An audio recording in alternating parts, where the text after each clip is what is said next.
ভুটভুটি ও টোটোর ধাক্কা, টোটো উল্টে আহত 3 জন স্কুল পড়ুয়া।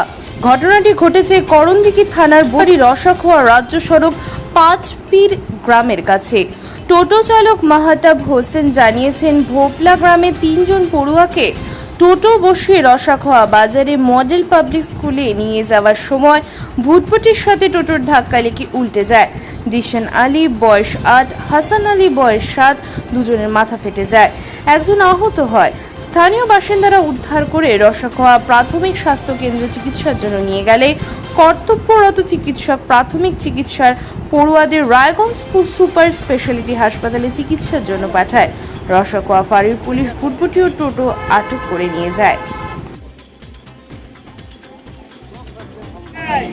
ভুটভুটি যাচ্ছিল, আমি টোটো নিয়ে এসেছিলাম, ভুটভুটি যাচ্ছিল, ভুটভুটির সামনে দিয়ে ব্যাক করে আগে দিকে চলে গেছে, আর ওই দিকে ট্রাক্টর এসে দুজন আমাকে চেপে দিয়েছে।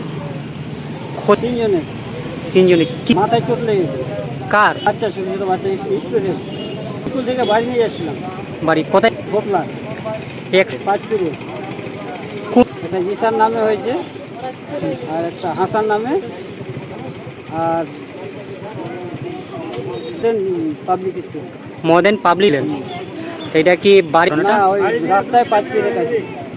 রাস্তায় থেকে হলো না? হ্যাঁ, একজন রায়গঞ্জে এখন নিয়ে যাচ্ছি। রায়গঞ্জ দিশার নামে রায়গঞ্জে গেছে। কি নাম আপনার? আপনি কি করেন? টোটো চালায়। টোটো। ও স্কুলে বাচ্চা সকালে আনেন, সকালে নিয়ে আনেন।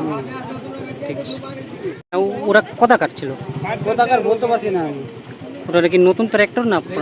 না, শুধু ইঞ্জিন নিয়ে আসছিলো, নতুন আছে কি আছে। ওই বাচ্চা অ্যাক্সিডেন্ট সাথে সাথে আমি বাচ্চা নিয়ে আসছি। ওখানে আরও সব লোকজন ছিল, আমি বাচ্চা নিয়ে আসলাম, ওরা পাঠিয়ে দিল, আমরা দেখছি, আমি চলে আসছি বাচ্চা নিয়ে।